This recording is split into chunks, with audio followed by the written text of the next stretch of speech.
All right, ladies and gentlemen, today what you are going to start working on is your 3 R's page. So, you should have gotten a checklist here to give you all the things that are required. These things will also be up on the board once this video is done. And I'm going to show you in this student example exactly what you need to have. So, if we start at the top, it says you need to have respect. So that means you need to have the word respect, which he does. You need to list the rule for the art room, respect others and materials. If you don't remember what any of these are, if I haven't gone over them with you yet, they are up on the back of the room. So everybody look to the back of the room and find the 3 R's listed. So that's the rule that you need to write. So respect others and materials. The next thing on this checklist, it says include a positive example.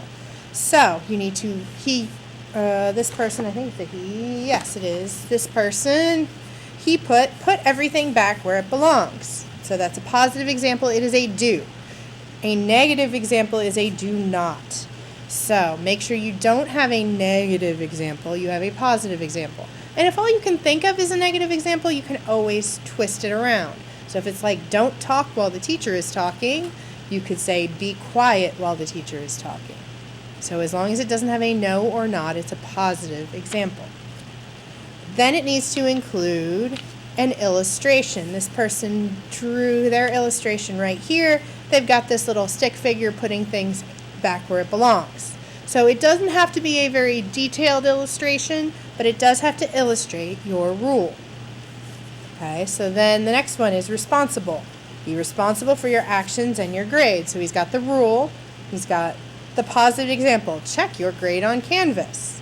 He's got his illustration, a little drawing of a computer with Canvas on it. Okay. Be ready for class and to start. Bring all your supplies. And then he drew different supplies. Okay. Now, in addition to those 3 things, you are not just going to write these as a list on this paper because this is an artful project. We're going to use this as our sketchbook cover until we've actually made our real one. So what you're going to do is you're going to make the entire page artful. So you're going to think about how you're organizing them on the page. This person decided to put them in little bubbles. They made the R's nice and big and artful.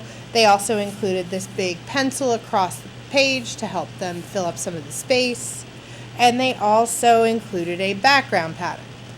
We're going to go over that a little bit more next class as well, talking about how to unify your page.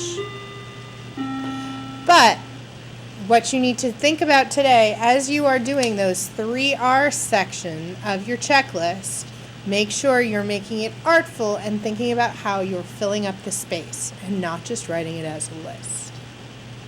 So get out your 3 R's page and get